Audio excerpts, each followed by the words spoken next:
manifestações físicas espontâneas. Segunda parte.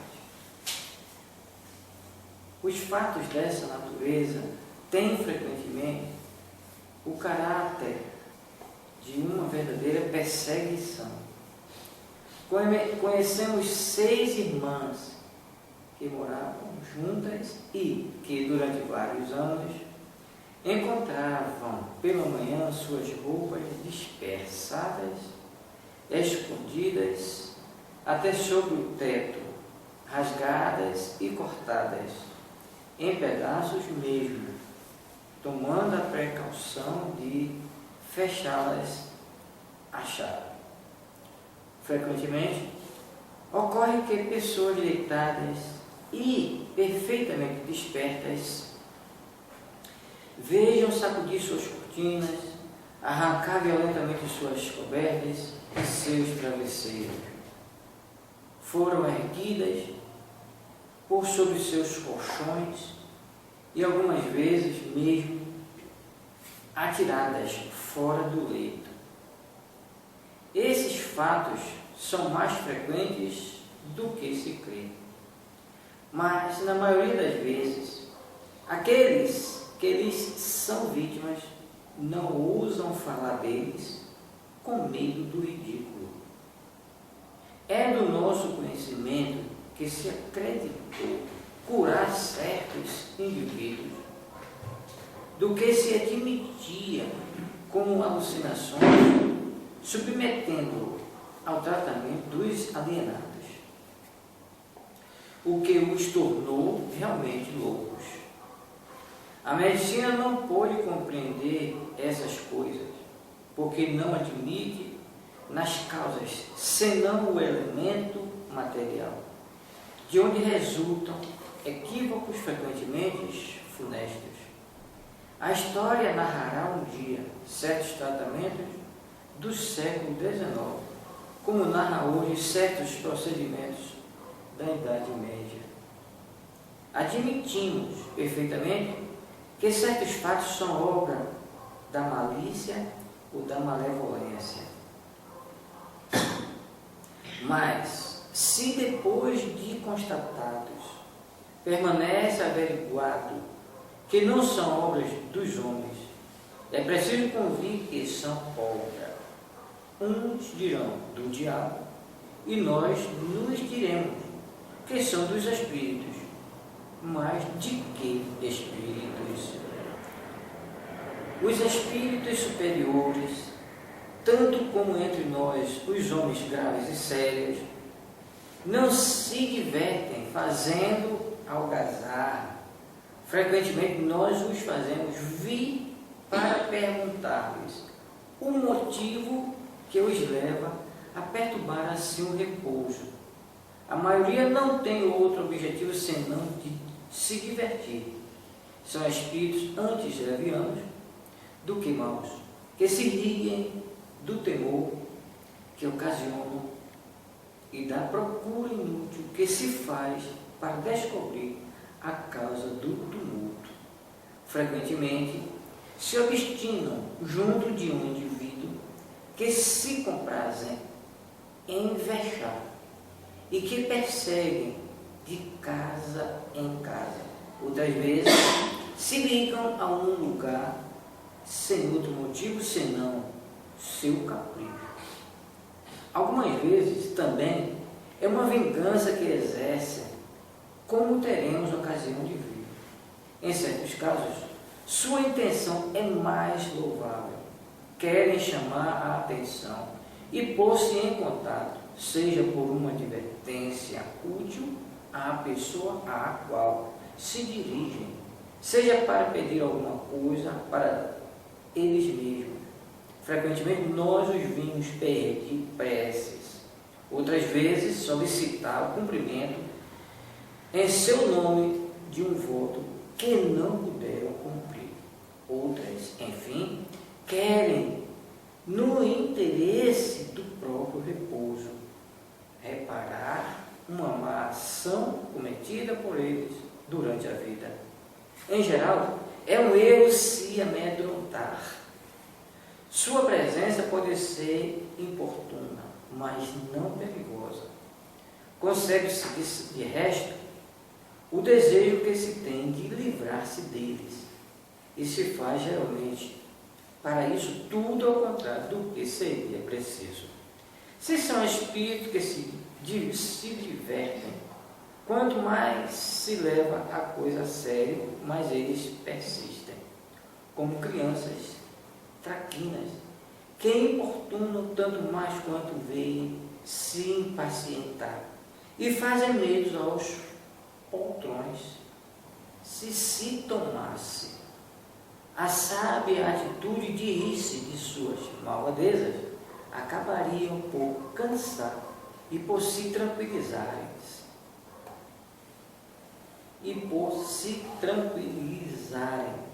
Conhecemos alguns, logo, longe de se irritar, os excitava, desafiando-os a fazer tal ou tal coisa, tão bem que, ao cabo de alguns dias, não retornaram mais.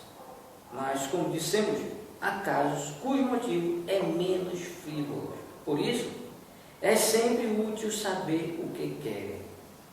Se pede alguma coisa, pode-se estar certo de que cessarão suas visitas, desde que seu desejo seja satisfeito.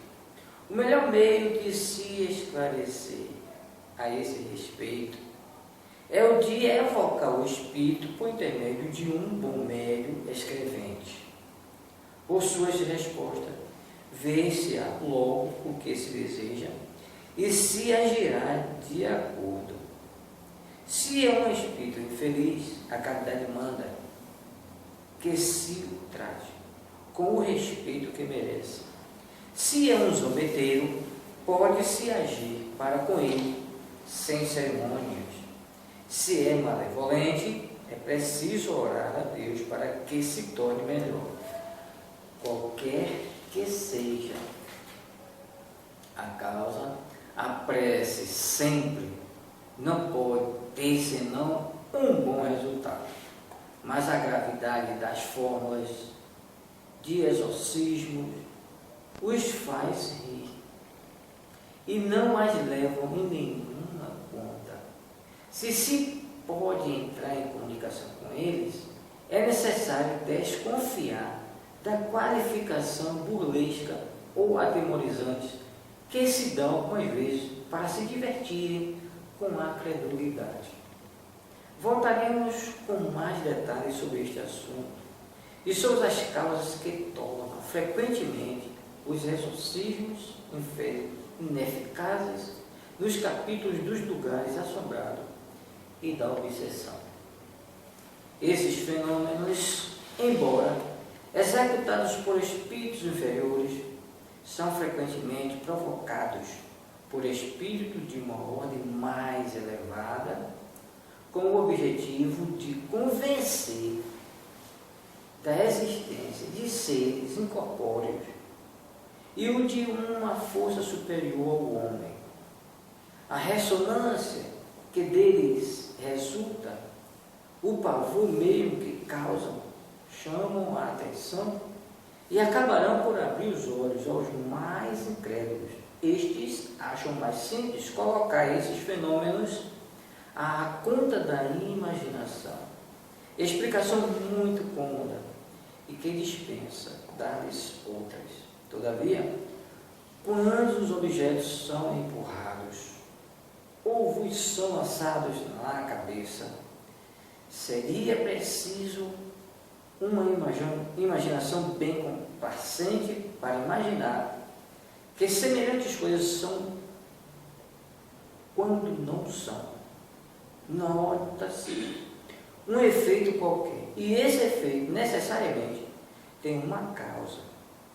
Se uma fria e calma observação nos demonstra que esse efeito é independente de toda a vontade humana e de toda a causa material, se além do mais nos dá sinais evidentes de inteligência e de livre vontade, o que é o sinal o mais característico, se está forçado a atribuí-lo a uma inteligência oculta. Quais são esses seres misteriosos? É o que os estudos espíritas nos ensinam da maneira menos contestável, pelos meios que nos dão para nos comunicarmos com eles. Esses estudos nos ensinam, por outro lado, a separar o que há de real, de falso ou de exagerado, nos fenômenos dos quais não nos rendemos conta. Se um efeito insólito se produz, ruído, movimento, mesmo aparição, o primeiro pensamento que se deve ter é de que é devido a uma causa toda material, porque é a mais provável. É necessário, então, procurar essa causa com o maior cuidado e não admitir a intervenção dos espíritos senão conscientemente. É o meio de não se iludir. Aquele, por exemplo, que sem estar perto de ninguém, recebesse uma bofetada ou uma paulada nas costas, como já se viu, não poderia duvidar da presença de um ser invisível. Deve-se manter-se em guarda, não somente contra as narrações que podem estar mais ou menos exageradas, mas contra as próprias impressões e não atribuir uma origem oculta a tudo que não se compreende. Uma infinidade de causas muito simples e muito naturais podem produzir efeitos estranhos à primeira vista. E seria uma verdadeira superstição ver por toda parte espíritos ocupados em deslocar os móveis, quebrar as louças, suscitar enfim e um aborrecimento no lar, quando é mais racional atribuí-las à imperícia. A explicação dada quanto ao movimento dos corpos inertes se aplica naturalmente a todos os efeitos espontâneos que acabamos de ver. Os ruídos, embora mais fortes do que as pancadas na mesa, têm a mesma causa. Os objetos lançados ou deslocados os são pela mesma força que ergue um objeto qualquer. Uma circunstância vem mesmo aqui em apoio dessa teoria. Poder-se-ia perguntar: onde está o médium nessa circunstância? Os Espíritos nos disseram que, em semelhante caso, há sempre alguém cujo poder de exercer com o seu desconhecimento. As manifestações espontâneas se produzem muito raramente nos lugares isolados. É quase sempre nas casas habitadas que elas ocorrem. E pelo fato da presença de certas pessoas que exercem uma influência sem o querer. Essas pessoas são verdadeiros médiuns que ignoram a si mesmos e que nós chamamos, por essa razão, médiuns naturais. Eles são para os outros médiuns os que os sonâmbulos naturais são para os sonâmbulos magnéticos. E do mesmo modo interessante para ser observado. A intervenção voluntária ou involuntária de uma pessoa dotada de uma aptidão especial para a produção desses fenômenos parece ser necessária na maioria dos casos, embora haja os que o espírito parece agir sozinho, mas então ele poderia tirar o fluido animalizado anúrio do que de uma pessoa presente. Isso explica por que os espíritos que nos rodeiam sem cessar não produzem a cada instante perturbações. É necessário, primeiro, que o espírito queira que tenha um objetivo, um motivo. Sem isso não faz nada. Frequentemente, é necessário em seguida que encontre precisamente no lugar em que gostaria de agir uma pessoa apta a secundá-lo. Coincidência que se encontra muito raramente. Essa pessoa sobrevindo inopinadamente, dela se aproveita, malgrada a reunião das circunstâncias favoráveis, poderia ainda disso ser impedido por uma vontade superior que não lhe permitisse agir à sua vontade. Pode não ser-lhes permitido fazê-lo senão em certos limites, no caso em que essas manifestações seriam julgadas úteis, seja como meio de convicção, seja como prova para a pessoa que delas é objeto. Não citaremos a esse respeito senão o diálogo provocado a propósito dos fatos que se passaram em junho de 1860 na rua de Noyers, em Paris. Encontrar-se-ão os detalhes na Revista Espírita, número de agosto de 1860. Primeiro, a São Luís. Tereis a bondade de nos dizer se os fatos que se diz terem se passado na rua Noyers são reais? Quanto à possibilidade, não duvidamos. Quanto à possibilidade, não duvidamos. Resposta: sim, esses fatos são verdadeiros. Somente a imaginação dos homens os aumentarão, seja por medo, seja por ironia, mas repito que são verdadeiros. Estas manifestações são provocadas por um espírito que se diverte um pouco às custas dos habitantes do lugar. Segunda pergunta: há nessa casa uma pessoa que seja a causa destas manifestações? Resposta: são sempre causadas pela presença da pessoa a qual se ataca. É que o espírito perturbador, vendo o habitante do lugar onde está, quer lhe fazer traquinices, ou mesmo procurar desalojá-lo. Pergunta 3. Perguntamos se entre os habitantes da casa há algum que seja a causa destes fenômenos por uma influência medianímica, espontânea e voluntária? Resposta: é bem necessário. Sem ele, o fato não poderia ocorrer. Um espírito habita um lugar de sua predileção. Fica inativo até que uma natureza que lhe seja conveniente se apresente nesse lugar. Quando essa pessoa chega, se diverte o quanto pode.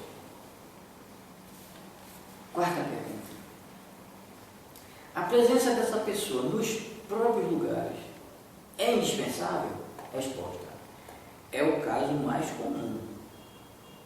E este é o fato que se traz. Por isso, diz que sem isso o fato não ocorreria. Mas não quis generalizar. Há casos em que a presença imediata não é necessária. Quinta, esses espíritos, sendo sempre de uma ordem inferior, a aptidão a lhe servir de auxiliares é uma presunção desfavorável para a pessoa? Isso anuncia uma simpatia com os seres desta natureza? Resposta: não precisamente, porque essa aptidão se prende a uma disposição física. Entretanto, anuncia muito frequentemente uma tendência material que seria preferível não ter. Porque quanto mais se está elevado moralmente, mais se atrai os bons espíritos que afastam necessariamente os maus. Sexta pergunta. Onde o espírito vai apanhar os projéteis dos quais se servem? Resposta. Esses diversos objetos, o mais frequentemente, são apanhados nos próprios lugares ou na vizinhança. Uma força vinda de um espírito os lança no espaço e cai num lugar designado por este espírito. Sétima.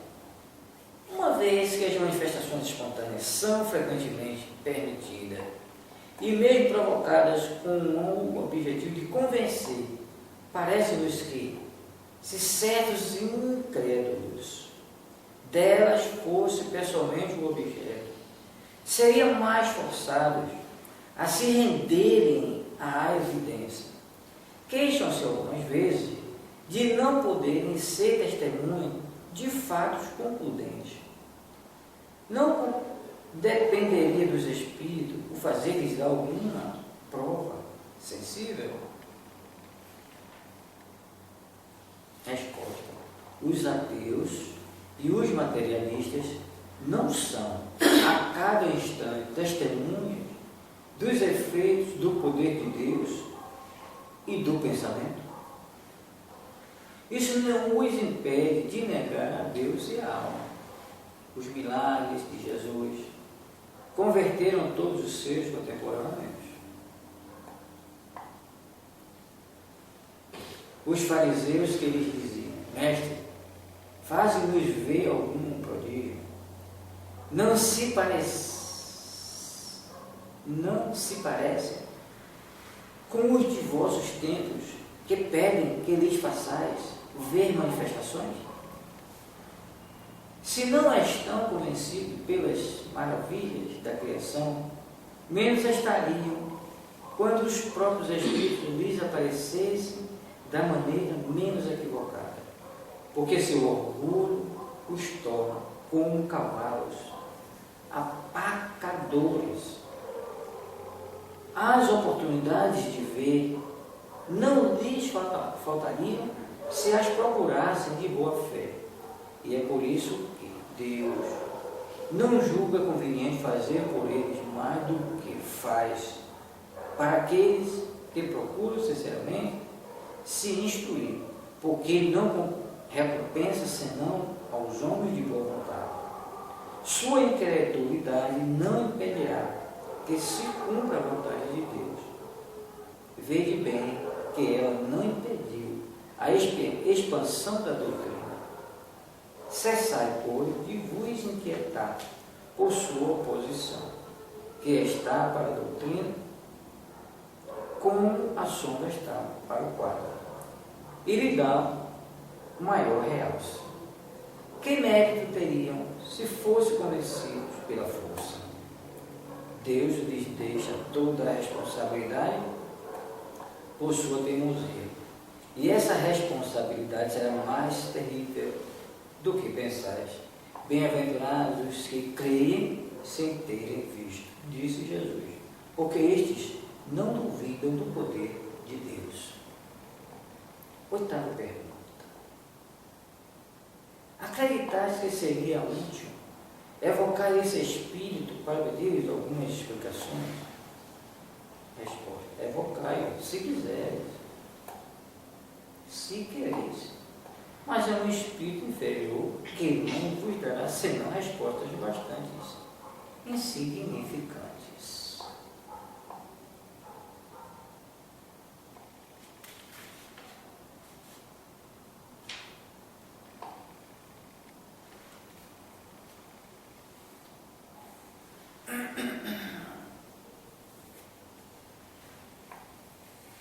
Entrevista com o espírito perturbador da rua de Noé. Evocação. Que quereis para me chamar? Quereis que vos apedreje? Então se veria um limbo Salve-se quem puder, malgrado o vosso ar de bravura. 2. Ainda que nos atirasses pedra aqui, isso não nos amedrontaria, e pedimos mesmo, positivamente, que as arremesse. Aqui não poderia, talvez. Tendes um guardião que vela bem sobre vós. Essa foi a resposta que o Espírito evocado deu, né? Terceira pergunta, feita ao Espírito evocado. Na rua de nós, havia uma pessoa que te servia de auxiliar para facilitar as más voltas que pregavas nos habitantes da casa? Resposta: certamente, encontrei um bom instrumento, e nenhum espírito doutor, sábio e virtuoso, para impedir-me, porque sou alegre e amo, ao invés de me divertir. Quarta pergunta: qual foi a pessoa que te serviu de instrumento? Resposta: uma criada. Quinta pergunta: era sem o saber que te servia de auxiliar? Resposta: sim. Pobre moça, era mais amedrontada. Sexta pergunta: agias com um fim útil? Não tinha nenhum fim hostil, mas os homens que se apoderam de tudo o farão tornar em sua vantagem. Sétima pergunta: que entendes por isso? Não te compreendemos. Resposta: procura divertir-me, mas vós estudareis a coisa, e tereis um fato a mais para mostrar que existimos. No oitava pergunta: dizes que não tinhas finalidade hostil, e entretanto quebraste todos os vidros do apartamento, causastes, enfim, um prejuízo real. Resposta: é um detalhe. Nona pergunta: onde procurastes os objetos que lançastes? Resposta: são bastante comuns. Encontrei-os no pátio e nos jardins vizinhos. Décima pergunta: encontrou-os todos ou fabricastes alguns? Veja em seguida o capítulo 7. Oitava. Resposta: não criei nada compus. Se não os tivesse encontrado, terias podido fabricá-los? Resposta: teria sido mais difícil, mas a rigor misturam-se as matérias e isso faz um todo qualquer. Agora diga-nos, isso é a 12ª pergunta. Agora diga-nos como os lançou. Isso é mais difícil de dizer. Fui ajudado pela natureza elétrica da jovem, junto à minha menos material. Nós dois podemos transportar assim essas diversas matérias. 13ª pergunta: penso que gostaria de nos dar algumas informações sobre tua pessoa. Dize-nos, pois, de início, se faz muito tempo que morreste. Resposta: faz bastante tempo, há bem 50 anos. 14ª: que eras quando vivias? Resposta: pouca coisa de bom. Recolhia objetos nas ruas deste bairro e me faziam, por vezes, tolices, porque gostava muito do licor vermelho do bom homem Noé. Por isso, queria fazê-los todos fugirem. 15ª pergunta: foste tu mesmo e de plena vontade quem respondeu nossas perguntas? Resposta: tinha um instrutor. 16ª. Qual é esse instrutor? Resposta: o vosso bom rei Luís. Nota: esta pergunta foi motivada pela natureza de certas respostas que pareceram ultrapassar a capacidade desse espírito, pelo fundo das ideias e mesmo pela forma da linguagem. Não há nada, pois, a admirar pelo fato de ter sido ajudado por um espírito mais esclarecido, que queria aproveitar esta ocasião para nos dar uma instrução. Este é um fato muito comum, mas uma particularidade a ser notada nesta circunstância, de vez que a influência de outro espírito se faz sentir na própria escrita. As respostas nas quais interviu são mais regulares, mais fluentes. A do trapeiro é angulosa, grosseira, irregular, frequentemente um pouco legível e tem em tudo um outro caráter. 17ª pergunta: que fazes tu agora? Te ocupas com teu futuro? Resposta: não ainda. Eu erro. Pensa-se tão pouco em mim sobre a terra, que ninguém ora por mim, porque não sou ajudado, não trabalho. Nota: vê-se a mais tarde o quanto se pode contribuir para o adiantamento e o alívio do espírito inferiores pela prece e conselhos. 18ª pergunta: qual era seu nome quando vivo? Geanete. Essa é a resposta. 19ª pergunta: muito bem, Geanete, oraremos por ti. Diga-nos se nossa evocação te causou prazer ou contrariedade. Resposta: antes prazer, porque sois bons, alegres, viventes, embora um pouco austeros. Pouco importa. Me escutaste e estou contente. Geanete.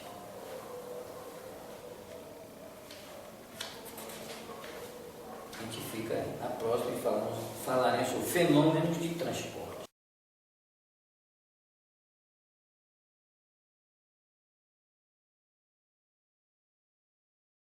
Correção.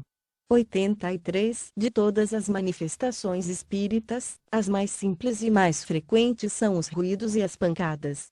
Neste caso, principalmente, é que se deve temer a ilusão, porquanto uma infinidade de causas naturais pode produzi-los: o vento que sibila ou que agita um objeto, um corpo que se move por si mesmo sem que ninguém perceba, um efeito acústico, um animal escondido, um inseto, etc., até mesmo a malícia dos brincalhões de mau gosto.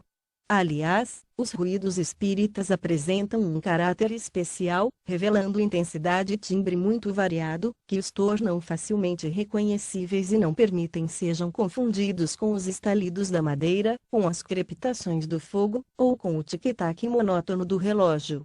São pancadas secas, ora surdas, fracas e leves, ora claras, distintas, às vezes retumbantes, que mudam de lugar e se repetem sem nenhuma regularidade mecânica.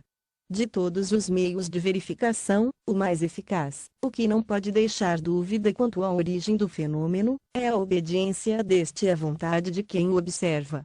Se as pancadas se fizerem ouvir num lugar determinado, se responderem, pelo seu número, ou pela sua intensidade, ao pensamento, não se lhes pode deixar de reconhecer uma causa inteligente. Todavia, a falta de obediência nem sempre constitui prova em contrário. 84. Admitamos agora que, por uma comprovação minuciosa, se adquira a certeza de que os ruídos, ou outros efeitos quaisquer, são manifestações reais, será racional que se lhes tenha medo. Não, de certo, porquanto, em caso algum, nenhum perigo haverá nelas. Só os que se persuadem de que é o diabo que as produz podem ser por elas abalados de modo deplorável, como são as crianças a quem se mete medo com o lobisomem, ou o papão. Essas manifestações tomam às vezes Forçoso é convir proporções e persistências desagradáveis, causando aos que as experimentam o desejo muito natural de se verem livres delas. A este propósito, uma explicação se faz necessária. 2. Correção. 87. As manifestações espontâneas nem sempre se limitam a ruídos e pancadas. Degeneram, por vezes, em verdadeiro estardalhaço e em perturbações. Móveis e objetos diversos são derribados, projetis de toda sorte são atirados de fora para dentro, portas e janelas são abertas e fechadas por mãos invisíveis, ladrilhos são quebrados, o que não se pode levar à conta da ilusão. Muitas vezes o derribamento se dá, de fato, doutras, porém, só se dá na aparência. Ouvem-se vozerios em aposentos contíguos, barulho de louça que cai e se quebra com estrondo, cepos que rolam pelo assoalho. Acorrem as pessoas da casa e encontram tudo calmo e em ordem. Mal saem, recomeça o tumulto.